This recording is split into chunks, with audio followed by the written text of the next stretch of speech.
Hello everyone, how are you? I'm fine. So,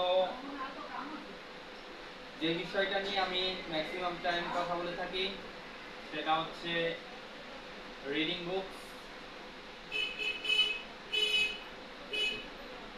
এটা আমার হাতে একটি বই দেখলেন, এটা হচ্ছে কম্পিউটার অফিস অ্যাপ্লিকেশন একটি বই।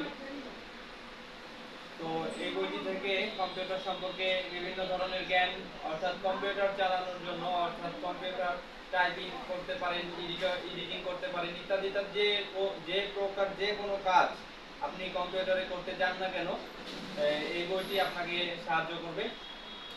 তো চলেন বইটি একটু পড়ে দেখা যাক। এখানে একটা ছবি আপনাদেরকে দেখানোর চেষ্টা করব,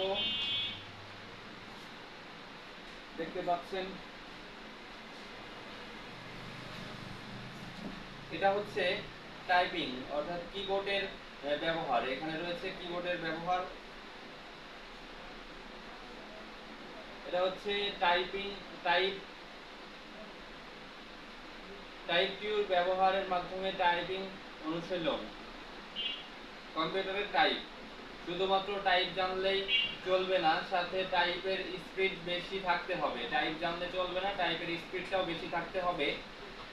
স্পিড বাড়ানোর জন্য নিচের নিয়ম অনুসরণ করুন। স্পিড বাড়ানোর জন্য এই যে নিয়মটা দেওয়া আছে এগুলো অনুসরণ করতে হবে। প্রথমেই কিবোর্ডকে দুই ভাগে ভাগ করে ফেলুন। অর্থাৎ প্রথমে কিবোর্ডকে আমরা যে ভেঙে ভাগ করব তেমনটা কিন্তু কিছু না। আমাদের কম্পিউটারের যে কিবোর্ডটা রয়েছে এটা আমাদের দুই হাতে, এই যে দেখতে পাচ্ছেন দুইটি হাতে বিভক্ত করে নিতে হবে। অর্থাৎ আমাদের কোন হাতের কাজ কোনটি থাকবে সেটা আমাদেরকে বিভক্ত করে নিতে হবে। তো এখানে ওটাই বলছে মেবি। প্রথমে কিবোর্ডকে দুই ভাগে ভাগ করে ফেলুন। প্রথম ভাগে অর্থাৎ বাম দিকের ভাগ বাম হাতের জন্য, আর অপর ভাগে ডান দিকের ভাগ ডান দিকের হাতের জন্য। অর্থাৎ বাম দিকের যে ভাগটা রয়েছে ওটা আমাদের বাম হাতের জন্য রেখে দিতে হবে, প্লাস ডান দিকের যে ভাগটা রয়েছে ওটা আমাদের ডান দিকের হাতের জন্য রেখে দিতে হবে। তো আমাদের দুই হাত দিয়ে কিন্তু একই গতিতে কাজ করতে পারবো। তো আমরা তো কিবোর্ডে আমরা দুই হাত রেখে দুই হাত দিয়ে সুন্দরভাবে কাজ করতে পারবো। তবে আমাদের দুই হাত যদি আমাদের স্পিড মতো আমরা চালাতে পারি তো আমরা কিবোর্ডে টাইপিং জানা অবস্থায় কিবোর্ডে কিন্তু আমরা সুন্দরভাবে স্পিড বাড়াতে পারবো। তো আমাদের এই দিকটা লক্ষ্য রেখে কিবোর্ড চালাতে হবে।